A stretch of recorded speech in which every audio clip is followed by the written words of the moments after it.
చిరంజీవి చిన్న కూతురు శ్రీజ మాజీ భర్త శిరీష్ భరద్వాజ్ మృతి చెందినట్లుగా నటి శ్రీరెడ్డి ఫేస్బుక్లో పోస్ట్ చేశారు. ప్రస్తుతం ఈ పోస్ట్ వైరల్ అవుతోంది.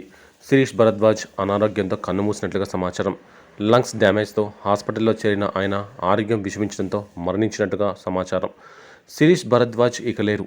ఇప్పటికైనా నీకు శాంతి దొరికిందిరా శిరీష్, అందరూ నిన్ను మోసం చేశారు అంటూ ఫేస్బుక్లో ఓ పోస్ట్ పెట్టింది శ్రీరెడ్డి.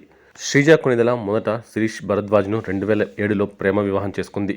పెద్దలను ఎదిరించి మరీ పెళ్లి చేసుకోవడం అప్పట్లో సంచలనం రేపింది. అయితే మనస్పర్ధలు రావడంతో 2011లో వీరిద్దరూ విడిపోయారు. అప్పటికే వీరికి ఒక కుమార్తె ఉంది.